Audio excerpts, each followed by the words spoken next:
Salut tout le monde, bienvenue à votre cours numéro 2. Cours 2. Bon, on a mes chiens qui s'amusent sur mon lit. Évidemment, vous vous demandez peut-être pourquoi est-ce que j'ai un lit ici au sous-sol. C'est parce que l'été, il fait chaud. Et c'est beaucoup plus plaisant de dormir au sous-sol que de dormir au deuxième étage. C'est pas parce que je fais des shows live cam sur Pornhub le soir, comme ce qui m'a été demandé par un de mes amis la dernière fois. J'ai fait une conférence vidéo avec. Non, c'est pas ça. J'ai écouté vos conseils et on va regarder on va regarder vite fait, ok? Je vais essayer de les lire le plus vite possible. Je suis pas le. Oui, vite. Commentaires. On va lire vos commentaires. Vite fait. Ok. Est-ce que je peux grossir ça? Ouais, je peux. Personnellement, j'ai accéléré la vidéo à 2x. Super, c'est ça que ça sert. Une vidéo, tu le fais à la vitesse que tu veux, puis tu reviens si tu veux. Si tu passes. Comme la première section qu'on va faire aujourd'hui, on va voir comment connecter nos textures et comment connecter du displacement map pour, par exemple, des planchers, des toitures. Tout. Le deuxième, ce qu'on va voir, c'est avec comment faire un shader de peau réaliste. Et à ce moment-là, on va avoir beaucoup plus de détails pour le displacement map. Alors, comment est-ce qu'on fait pour connecter un displacement map qui a autant de détails sans faire cracher notre ordinateur? On va regarder ça ensemble. Alors, je perds facilement l'attention sinon. OK. De plus, je tiens à dire que d'être détendu dans un espace propice à la création, c'est aussi une étape essentielle pour commencer un projet, mais qui te dit que c'est pas ça la bonne réponse. Ben c'est pas ça la bonne réponse. Oui. Je suis d'accord avec toi, tu as tout à fait raison. On doit toujours être, toujours, le plus possible, être détendu, être dans un espace propice à la création pour avoir le maximum de notre capacité pour travailler. C'est pas toujours le cas. On a souvent des choses, on pense dans notre tête, des tracas, peu importe, ça va arriver, on va être capable de faire le travail quand même. Alors, c'est pas essentiel. Par contre, je pense que je me trompe pas, c'était créer notre project folder, puis d'avoir les références. Je pense que c'est les deux premières étapes pour une création de projet. Alors, c'était vraiment ça, les réponses. C'est pas si grave que ça, là. Mais j'en avais mis là, des genres de. C'est peut-être ça, là, justement, pour vous mêler un tout petit peu. C'était prévu. Alors, deuxième commentaire. C'est cool, Tajar 2 caméras 2.3. OK. Tajar, ça veut dire Tajar. Pas là pour faire un cours de français, là. Mais je l'aurais écrit comme ça. Tajar 2 caméras 2.3. Si c'est un émoticône, là, ça doit être un chaton, genre, ou quelque chose de même. Là. Ça se peut-tu? En tout cas, vous me direz si c'est ça ou pas. J'ai aucune idée. Pour la vidéo, agrandis ta vidéocam pour qu'on te voit plus facilement. Bon, le but, là, de tout ça, là, je l'ai agrandi un tout petit peu, là, mais le but, là, c'est pas de me voir la face. Là. Faut pas que ma face vous déconcentre de la matière. En réalité, la matière est la plus importante. C'est pour ça que faut pas que je prenne trop de place dans l'écran. Il faut que ce soit l'interface qui prenne le plus de place. Pour ce qui est de... si j'ai des choses à écrire, par exemple, sur le tableau qui est ici, pour vous donner un exemple, ben, je suis capable de l'agrandir en temps réel. Là, puis vous devriez voir mieux à ce moment-là. Mais c'est fait à ma face. C'est la même face que vous avez toujours vue. C'est pas important. Pour la vidéo agrémentée, ok, c'est beau. Très beau diapo. Yes, travaillez fort là-dessus. Le son est un peu faible. J'ai augmenté le son. Donc le son du micro semble très bas, le volume de la vidéo pas très fort. J'ai augmenté le son, mais je ne veux pas l'augmenter plus que ça parce que je me trouve déjà être dans le jaune là, sur le bord du rouge. Est-ce que c'est parce que vous le regardez avec un iPhone ou avec une tablette peut-être que le volume out n'est pas assez fort? Puis vous n'avez pas d'écouteurs. Peut-être, est-ce que c'est ça? Je ne sais pas. Sinon, ce que je peux faire, c'est à la fin de la vidéo, je pourrais booster le volume. Mais pour l'instant, si je booste le volume, l'entrée de mon micro, je vais atteindre la limite. Et à ce moment-là, ça va ça va faire ce son. Les chiens ont fait un saut. OK. Qu'est-ce qu'on nous dit après? On disait enregistrer ton écran en 1080p, ça serait apprécié pour bien voir les petites écritures dans le logiciel. Ben voilà, c'est fait. Je l'enregistre en 1080p. Euh, Ensuite, crier outré dans les prochains tutos. Outré! Mais je suis pas outré de grand-chose dans mon sous-sol tout seul. Là. T'as deux très beaux pitous. Je suis outré de ne pas l'avoir su avant. De ne pas les avoir vus avant, pardon. À vrai dire, je les ai vus en train de faire des bébés, des enfants, première session. Mais outre les pitous, j'ai aimé la vidéo. C'était bien détaillé et clair. Pour ceux qui ne comprennent pas pourquoi le outré, c'est parce que j'ai une espèce de petit groupe, les élites outrés, sur Facebook, où est-ce qu'on se moque un peu des gens qui sont outrés de tout le temps. J'ai dit, oh, ça n'a pas de bon sens. C'est juste pour ça. Alors, ben oui, mes pitous, ils font fureur, hein? Mais ils sont très, très, très populaires. Merci pour la vidéo, ben de rien. Très bien expliqué, clair, précis. Je donne un 6e étoile pour les chiens. Encore, ils sont super populaires. Évidemment, là, si mes chiens vous déconcentrent de la matière, là, il va falloir que je les envoie dehors, hein? Ouais. Parce qu'ils me déconcentrent, moi aussi. J'ai une petite crotte d'œil, là. Tiens, on n'a plus. Les animaux sont cool. Pour la vidéo, j'étais pas là. Mais ça change quoi, ça? Mais le questionnaire, j'aime bien comme ça. C'est un minimum drôle. Minimum. OK, c'est correct. Parfait. C'est exactement le nombre de drôles que je voulais être. C'est pas grave si t'es pas là. C'est une vidéo qui est enregistrée sur YouTube. Tu la regardes quand tu veux. Il n'y a personne ici. Là. Il y a juste moi et mes chiens. Bébé. Ouais.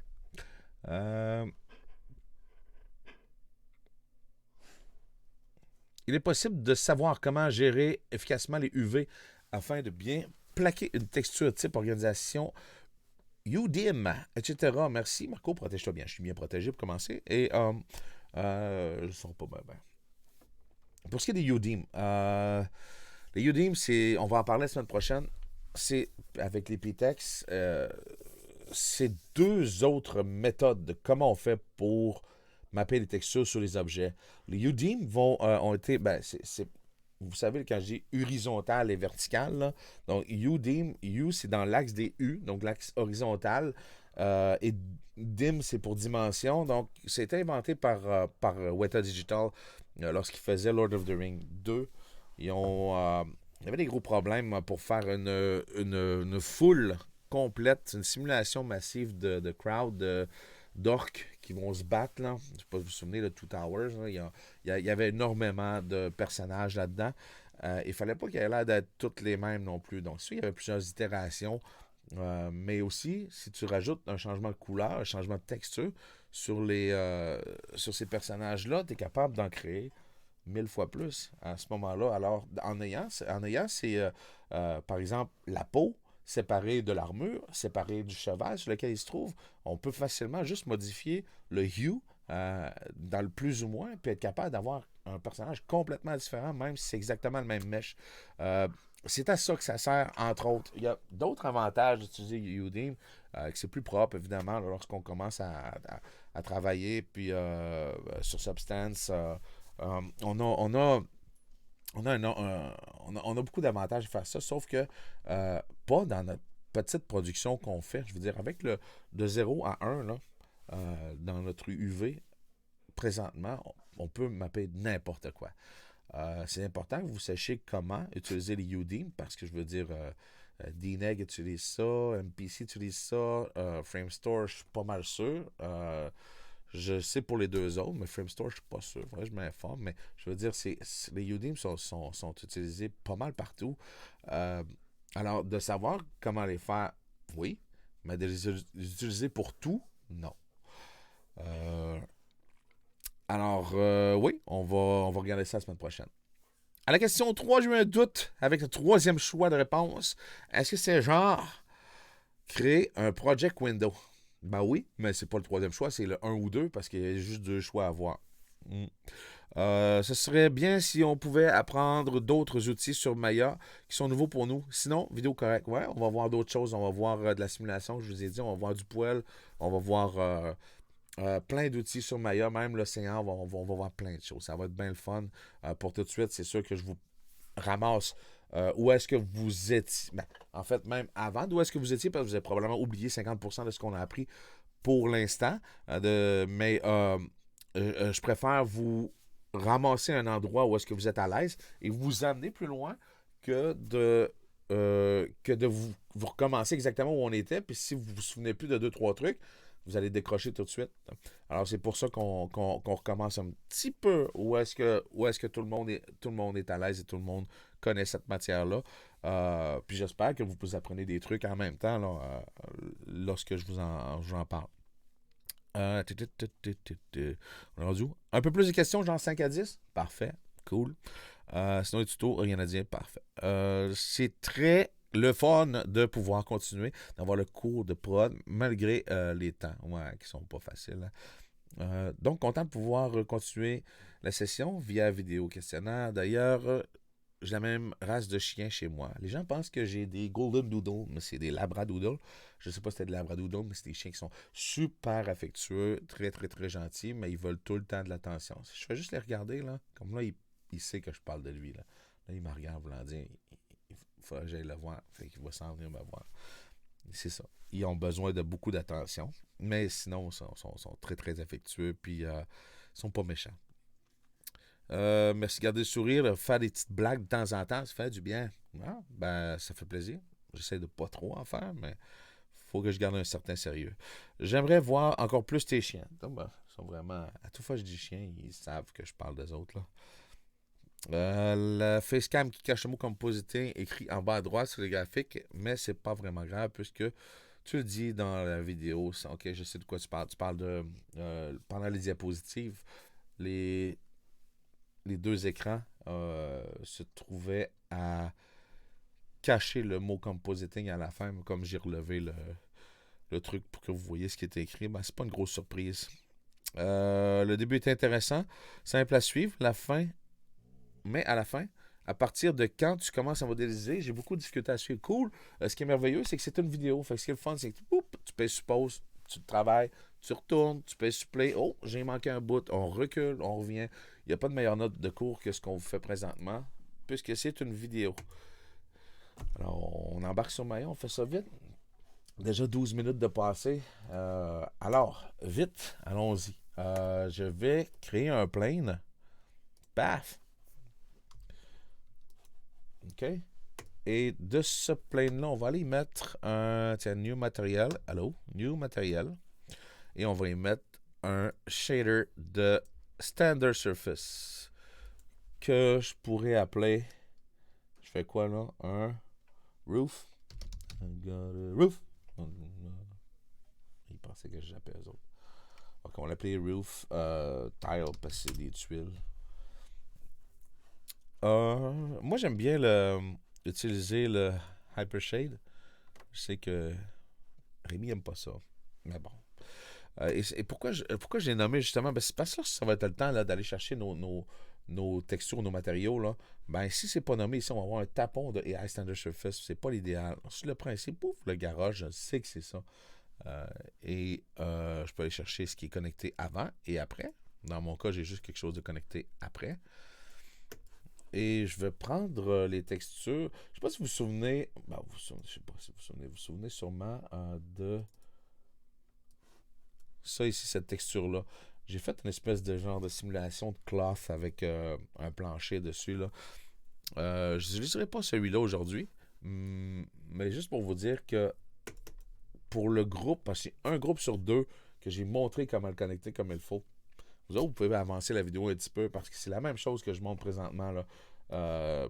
Donc, comment connecter? Par exemple, celui-là ici, ça se trouve avec le diffuse. On a parfois l'albédo. Là, présentement, c'est une diffuse que j'ai. Ça veut dire que j'ai quand même des zones foncées. Alors, habituellement, l'albédo, on ne devrait même pas avoir les zones foncées. C'est vraiment juste pour la couleur. C'est correct, ça va faire la job. Là. C'est pas plus grave que ça. J'ai mon normal map. Le normal map qui, lui, va être connecté dans le AI normal map. Sans grande surprise là, jusque-là. Le out color, Pourquoi est-ce que c'est le alt color? Parce que j'ai besoin du RGB, le rouge, le vert et le bleu de mon normal map, parce que c'est une texture qui est colorée, qui ressemble à ça, évidemment. Donc, c'est pas juste le rouge, le vert ou le bleu, mais on a besoin des trois.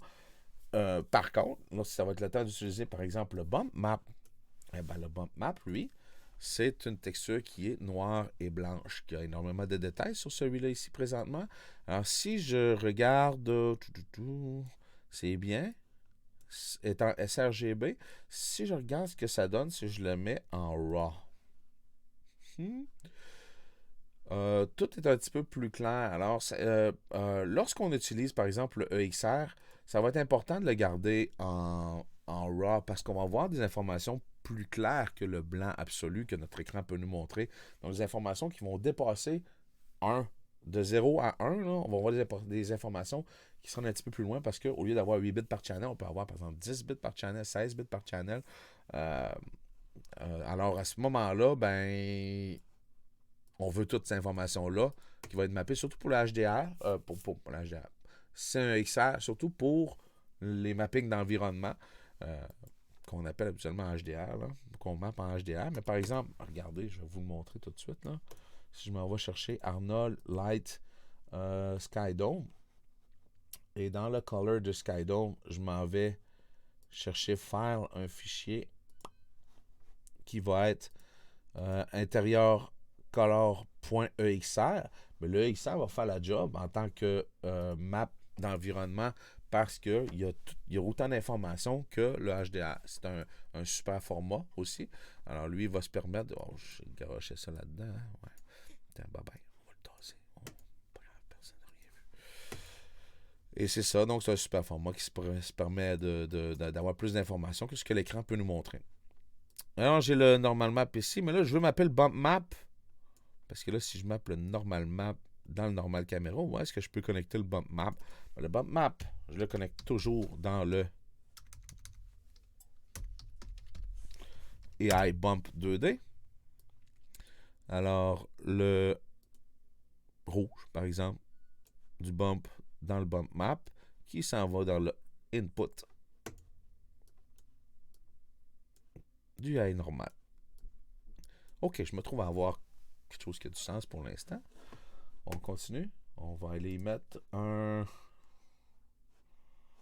spéculaire. Un spéculaire se trouve être une map noire et blanche, elle aussi. Et le spéculaire va nous dire à quel point on veut du spéculaire à certains endroits sur notre mesh. C'est pas... ça va être l'intensité du spéculaire sur notre mesh. Alors, s'il y a du noir, ben, on n'en aura pas de spéculaire. S'il y a du blanc, on va avoir un spéculaire qui va être absolu. Donc, il va aller chercher la couleur d'un spéculaire, puis il va te l'appliquer sur ce pixel-là. Exactement lorsqu'on va avoir un éclairage qui va frapper dessus. Donc, une des trois couleurs, vert cette fois-ci. On va aller chercher, on va garocher ça dans le spéculaire. Ne pas mapper dans le spéculaire color, sinon on peut plus changer la couleur dans le spéculaire. Alors, on y va comme ça. Le weight de mon base, là, même si j'ai de quoi de mapper dedans, là, il est à 0.8 par défaut. Garochez-moi ça à 1. 1.0 pour avoir la couleur complète de notre base color. N'oubliez pas ça. Et puis finalement, ben, il nous reste une dernière chose à faire, et c'est d'aller y mettre un displacement map. Le voici. Le voilà. Et le displacement map est en noir et blanc, donc une seule couleur va faire l'affaire aussi. Okay, je garoche ça directement dans le displacement map. Il y a d'autres façons de le mapper. On va voir ça tout de suite après, lorsqu'on va faire notre texture de peau, parce qu'on a énormément de détails et on va vouloir que le software le gère automatiquement. Par contre, nous ici, on est capable de faire comme un grand puis de dire, oh, je vais prendre ça ici, là, paf, on était déjà appliqué. OK. Ah ben oui, c'est moi qui l'a, j'ai fait new matériel. Alors, je pourrais peut-être regarder ce que ça donne en côté éclairage, OK, côté texture. Good. Alors, si je fais un rendu, on va probablement se rendre compte que je manque de détails. Right? Regardez ici, là, j'ai... on voit que le displacement map essaie de travailler, mais il manque beaucoup de détails. Alors, ce que je fais, c'est que je vais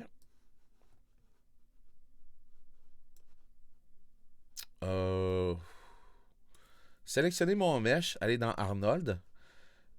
Je vais aller un petit peu plus bas. Et dans Subdivision, je vais le mettre en Catmull-Clark. Puis augmenter le nombre d'itérations. Par exemple, je mets 5, ça veut dire que chaque polygone va être divisé par 2, qui vont être divisés par 2, qui vont être divisés par 2, qui vont être divisés par 2, qui vont être divisés par 2. Ça veut dire que ça vient lourd très rapidement. Fait que faites attention à ça. Pour vous montrer là, un peu, là, on part de ça, puis on se ramasse avec ça. Vous voyez, toute la courbe, tout le smooth qui est appliqué dessus, là, c'est probablement exagéré. 4. OK. Évidemment, ça va être plus long à rendre lorsqu'on va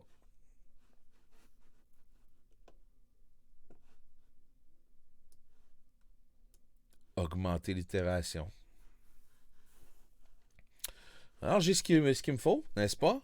Là, vous allez dire, ouais, mais c'est lettre, Marco, comment ça? Ben, c'est parce que c'est exagéré présentement. Alors, dans le displacement attribute, un petit peu plus bas, ben, le height ici, au lieu d'être à 1.0, qui fait monter mon displacement map de 1 unité complète si il y a du blanc dans mon displacement map. Donc, le noir reste à 0.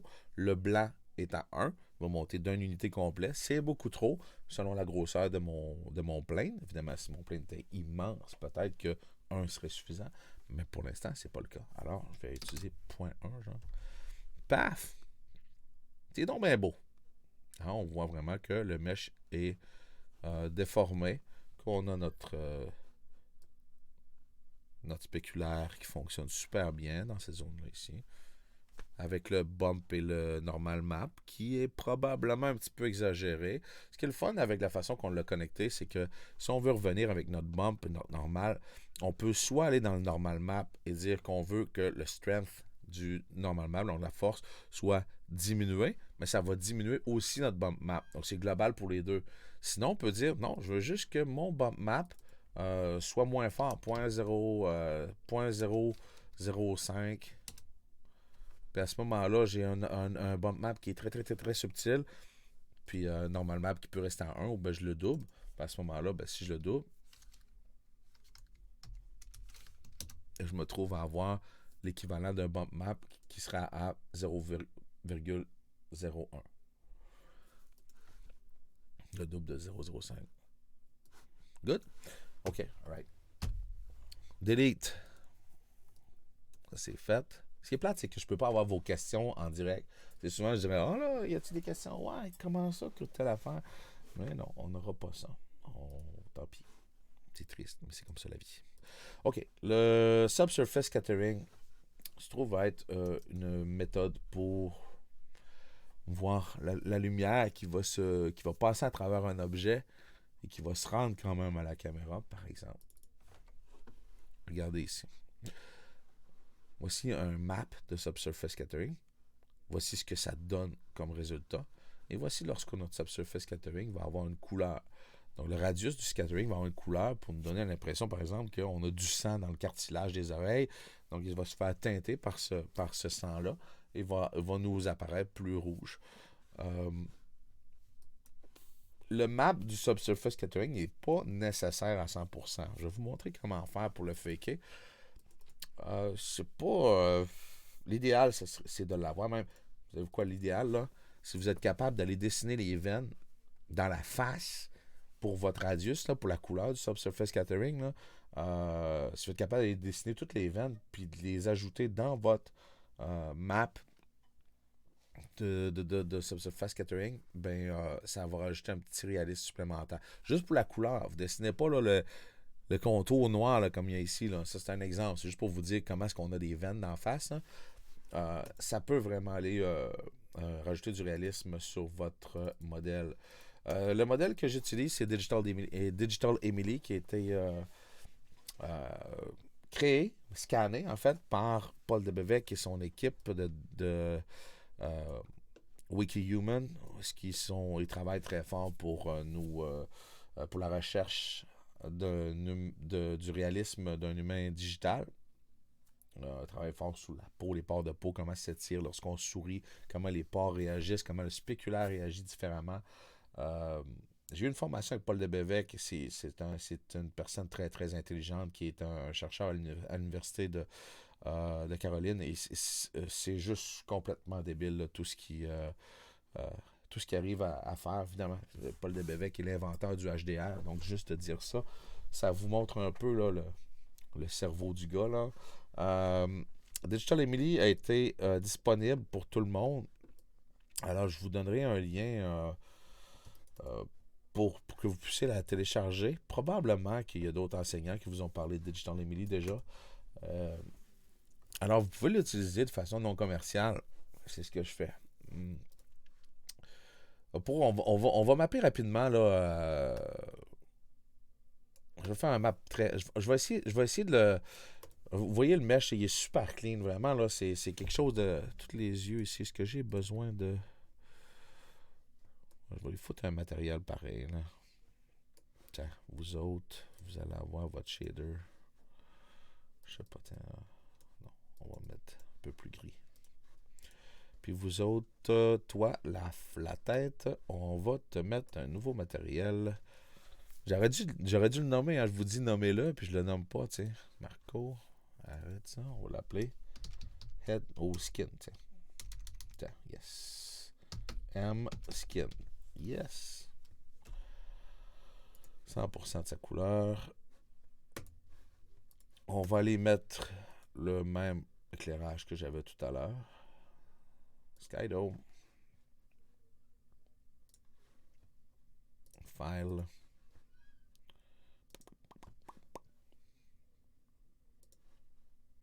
On s'assure d'être en RAW tout le temps.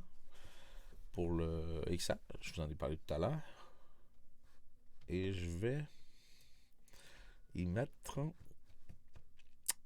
un éclairage direct aussi pour qu'on voit plus intensément le... Là, je l'ai créé, je le vois pas. Qu'est-ce que je fais? Je pèse sur F. OK, c'est là qu'il était. On pèse sur 4. Je vais le mettre en wireframe. Alors, on va voir un petit peu plus le subsurface scattering si j'ai un éclairage qui est plus direct. Évidemment, si j'ai un éclairage qui vient d'en arrière, c'est encore plus intense. Des fois, je ne sais pas si je le pointe direct dessus. Là, on peut le scaler en Z pour voir où est-ce que ça apparaît. On va te grossir un tout petit peu, puis te reculer un peu. C'est pas mal beau, ça. Maintenant, ben, c'est sûr que là, ça éclaire probablement pas assez parce que l'exposure est à 0. On va mettre un exposure à... Ça dépend toujours de la grosseur de la scène. Là. Mettons 9. Mettons 10. Attends.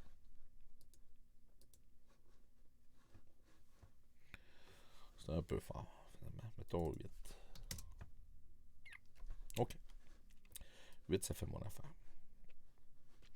Alors là, pour l'instant, Emily a une peau très très lisse. Donc, on va y mettre des pores de peau. Je vais y faire un espèce de petit rendu comme ça ici. Là. Une petite caméra, tiens.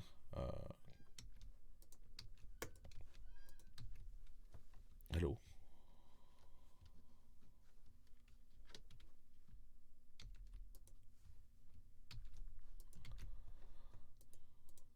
On va l'appeler Camwen. Comme ça, je vais être capable de me promener entre les caméras, là. Perspective, puis faire... puis rendre autre chose. Right? Si je fais un rendu, render. OK. Et je veux rendre Camwen. Merci.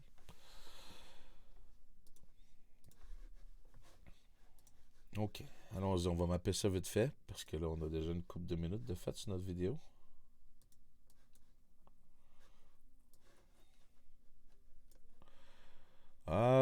M-Skin qui est ici. C'est bien ce que je veux. Allô? Je suis à la caméra, moi? C'est pas ça que je voulais. Je veux la skin d'Emily. On va l'appeler, là. Emily Skin. OK. Ça. Yes. OK. Et on va aller mapper sa diffuse. En fait, savez-vous quoi? On va mapper tout de suite le displacement map, comme ça vous allez voir comme il faut. Le displacement, où est-ce qu'il est? Il est ici. C'est un point EXR. Il y a énormément de détails dedans, là.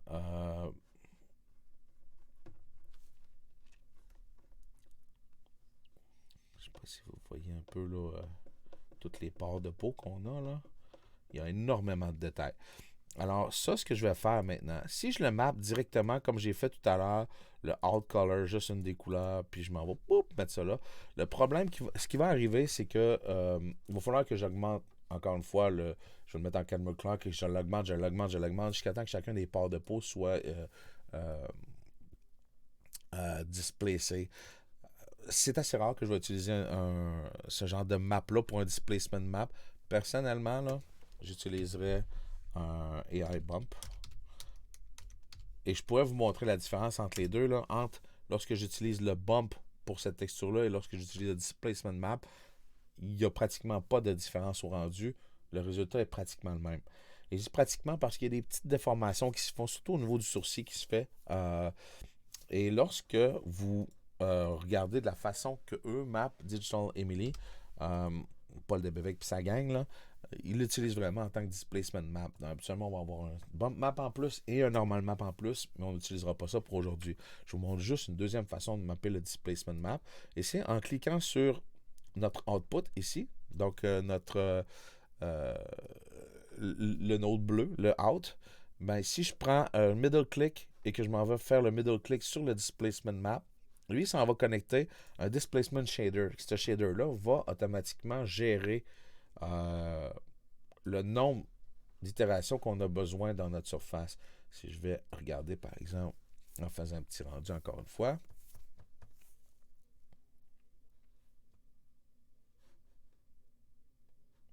Quoi, tu es en train de vouloir me... Non, je ne redémarrerai pas maintenant dans 4 heures. Ça fait mon affaire. Merci. Bye bye. Est-ce que je suis en train de rendre, là? T'es mieux de pas planter, toi. OK.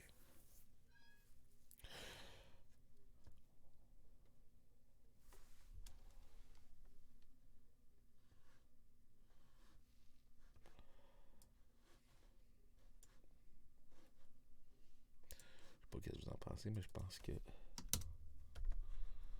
ma lumière est encore trop forte.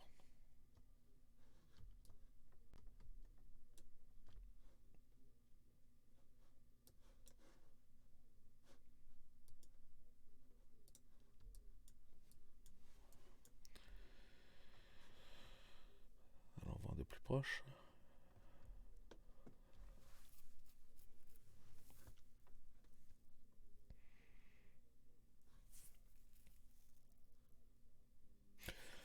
Vous voyez tout le détail qui est maintenant dans le front de notre Emily, là?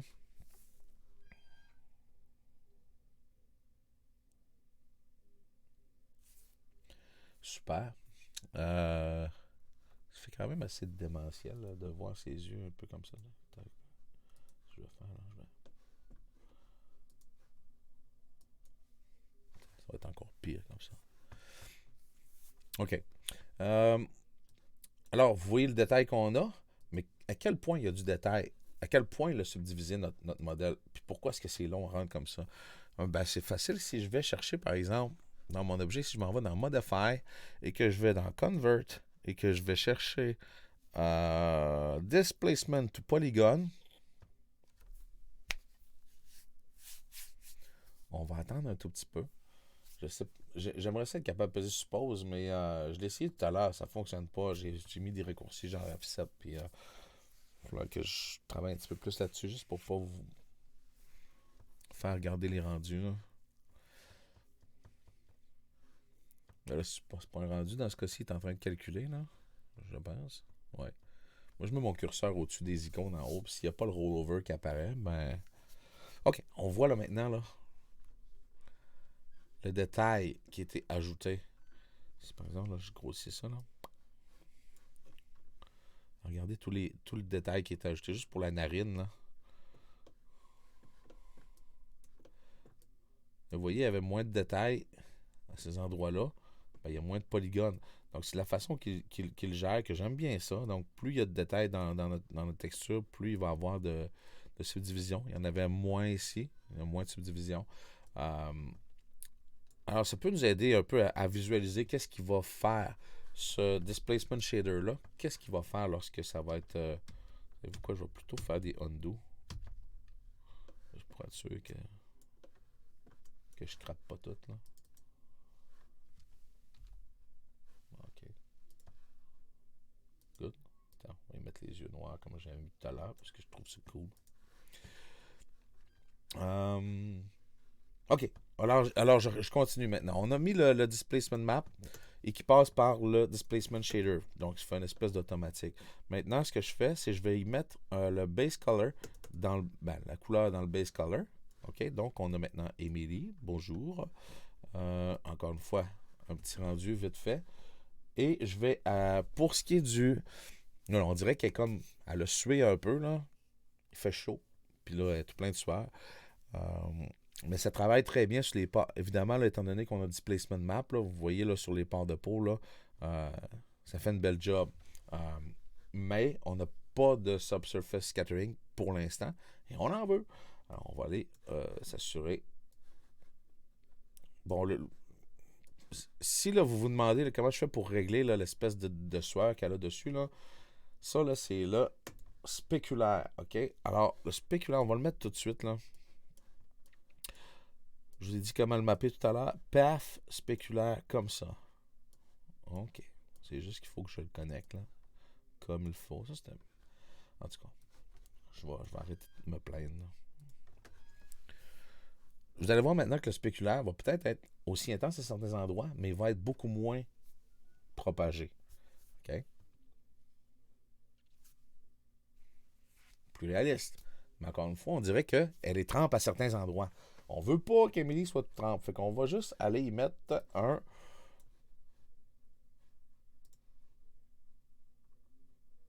roughness. Tu es à 0.2, on va te mettre à 0.4. Le roughness, qu'est-ce que ça fait? Ben, ça donne un côté plus mat à notre spéculaire. Alors maintenant, vous voyez le front, là, beaucoup plus mat. On dirait qu'elle sue un peu moins. C'est cool. Ça avance. Il nous reste évidemment le subsurface scattering à faire. J'ai pas de map de subsurface scattering. Colin, qu'est-ce que je fais? Je panique. Première chose à faire, on panique. Ensuite, on va y mettre on va se servir de cette texture-là. On pourrait aller dans Photoshop aussi, là. On va se servir de cette texture-là. Puis, on va y mettre un multiply divide. Attends. Alors, si je me sers du multiply divide, du out color, et qu'on regarde, je peux regarder lui, là, OK? Je me sers de lui ici. Ben là, je peux y dire, par exemple, que je voudrais avoir plus de rouge, moins de toi, puis moins de toi, mettons, tu sais. Vous voyez, là, ben, je vais aller chercher quelque chose de foncé parce que je veux pas que le subsurface scattering nous éclaire comme si c'était... je sais pas, là, comme dans les vieux films d'horreur, là, où est-ce qu'il y a une espèce de bougie dans la face. Là. On veut pas ça, là, ça donne un look fake. Là. Mettons, 0.4, ça peut faire l'affaire, mais je vais aller chercher 0.15 ici. OK. 0.7. Oups. 0.07, mettons. 0.05, tiens. Fait quoi? Non, pas encore assez rouge. 0.1. C'est pas pire, ça. Vous n'avez pas ça. OK. Donc, ça, celui-là ici, ce que je vais faire, c'est que je vais le mapper. Wow. Je vais le mapper dans le subsurface radius. Le subsurface color, ben, ça va être la couleur de mon subderm. Je pourrais avoir quelque chose de plus rougeâtre aussi, mais juste me servir du alt color ici. On va aller le mettre dans le subsurface color. Ça devrait faire la job quand même. On va regarder ce que ça donne. OK, ben c'est sûr, j'ai pas activé mon... Je vais faire une capture d'écran de ça ici, là. Comme ça, pour qu'on puisse comparer. Même... Tiens, je vais voir un petit peu plus l'oreille ici, là. C'est sûr que là, j'ai baissé pas mal l'intensité de ma lumière. Je vais le remonter un petit peu. rendu à... Tiens, 10, paf, on exagère, là. Mais c'est parce qu'on veut justement là, que notre... que le rougeâtre, le côté rougeâtre qu'on vient de créer, ressorte lorsque ça va être le temps. OK, donc, j'enregistre ça ici. Et sans bouger ma caméra maintenant, pour qu'on puisse faire une belle comparaison, je vais aller dans mon subsurface, qui est à 0 en weight. Là. Tiens, on va y mettre à 1 en weight. OK? Regardons ce que ça donne. Je ne sais pas si vous le voyez tout de suite, là, mais elle a l'air plus vivante. Là. On dirait vraiment qu'il y a à l'intérieur de sa peau, il y a du sang. La raison pourquoi on va avoir un subsurface scattering, un map de subsurface scattering, c'est parce que, par exemple, ici où le nez, là, on dirait vraiment qu'elle a du cartilage tout le long. Donc, tout a l'air mou. On a l'air d'avoir un peu une espèce de masse de latex. C'est pas ce qu'on veut. On veut que le cartilage, que la lumière passe à travers les endroits où on a du cartilage, comme les oreilles, le nez, mais qui passe moins facilement aux endroits où est-ce que c'est des os directement. La base du nez aussi, c'est un os direct. Donc, notre map, les lèvres devraient avoir un bon subsurface scattering parce que ce n'est que de la peau. Alors, on va dessiner ça en map noir et blanche pour dire aux endroits où est-ce qu'on trouve que c'est plus mou dans notre face, les endroits où est-ce que c'est plus dur. Puis, ça va donner un beaucoup plus réaliste. Mais vous voyez ici, là, où est-ce que, regarde, si je ramasse, je fais paf, et on compare de lui à lui, juste l'oreille, là, avec, sans. Avec, vous voyez ici où le nez? Sans. Mais Marco, je trouve que c'est beaucoup plus noisy. Donc ça, c'est avec, sans. Avec, vous voyez ici où le nez, là, la lumière passe au travers du nez ici. Avec, sans. Mais il y a beaucoup plus de noise lorsqu'on a notre subsurface scattering. Comment on fait pour régler ça? On s'en va dans nos paramètres de rendu. Et le SSS dans Arnold Renderer, on le booste. J'exagère, là, mais j'ai mis 6. Au diable les dépenses. Donc là, il va faire un rendu. Il est en train de faire un rendu, en fait. Puis c'est tout pour aujourd'hui. Donc, je vais vous envoyer, comme à l'habitude, comme la semaine passée, un formulaire à remplir de 5 à 10 questions cette fois-là, à la demande d'un de vos collègues. Je ne vous dirai pas qui, parce que là, vous n'allez peut-être pas l'aimer, mais c'est pas grave. C'est des questions qui sont assez faciles. On m'a même demandé des questions un petit peu plus difficiles. Donc, je vais essayer de... je vais quand même rester dans le topic d'aujourd'hui. Mais je pense que je vais vous demander qui est l'inventeur du HDR. Ça pourrait être une bonne question, ça. Je ne sais pas si vous vous en souvenez. Alors, voyez-vous maintenant, juste en ayant augmenté le sample de mon subsurface scattering, je me trouve à avoir une peau beaucoup plus lisse à cet endroit-là, beaucoup moins de noise. Qu'est-ce que j'ai pas joué, par exemple, avec, là, que vous auriez peut-être aimé, c'est dans le subsurface. Je n'ai pas joué avec le scale parce que je suis tombé avec un scale qui faisait la job pas mal tout de suite. Mais des fois, on va avoir des objets qui... Oh, puis je t'en rends dans moi. Parfait. Par défaut. Le V2, je ne l'ai pas essayé. Ça me tente-tu de l'essayer? Oui. Ok, on l'essaye. On verra la différence que ça va faire entre les deux. Je vais diminuer mon... Vous voyez ce que ça fait là maintenant pour cleaner le... Lorsqu'on a terminé là, pour le cleaner, on peut augmenter notre sample pour le subsurface scattering, mais vous voyez à quel point c'est long à calculer là. C'est juste terrible. Alors je vais le laisser noisy, mais on va regarder qu'est-ce que ça donne le random walk V2. Je regarde ça pour la première fois. J'avais fait quelques tests avec Rémi à l'époque, mais je me souviens plus c'était quoi la différence entre les deux. Tout écrit dans les paramètres de... Attends un peu, là. Ok, ouais, je suis con. C'est lui avec lui. Une petite différence. Peut-être que ça va être aussi avec la rapidité du rendu. 20 secondes, 28 secondes. Est-ce que ça vaut la peine? Je suis pas sûr. OK, donc le scale, qu'est-ce que ça fait? Ben, si vous avez une tête qui est trop grosse, la lumière va avoir de la misère à parcourir toute la distance, par exemple, qu'un nez immense prendrait. Alors, le subsurface scattering ne fonctionnera peut-être pas. Donc, si je mets un scale à 2, puis que je dis, ah ouais, rends-moi ça.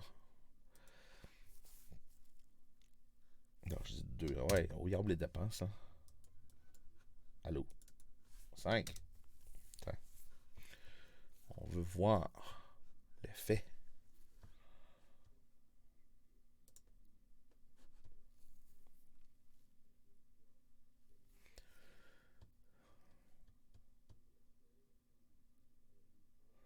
Je vous parlais tout à l'heure d'un espèce de masque de gélatine. Là. On va chercher un petit peu plus cet effet-là là, maintenant parce que j'ai donné l'impression que la tête était 5 fois plus petite qu'elle l'était en réalité. Parce qu'en scalant le subsurface gros, ben c'est comme si la face était plus petite. Alors c'est ça. Vous voyez la différence hein, entre celle-là et celle-là. Donc ça, c'est exagéré. Ça fait la job. J'aime bien mon premier, celui-là ici, là, fait la job en masse. Voilà, j'arrête la vidéo tout de suite parce que là, on est déjà rendu à 46 minutes. OK? À la semaine prochaine.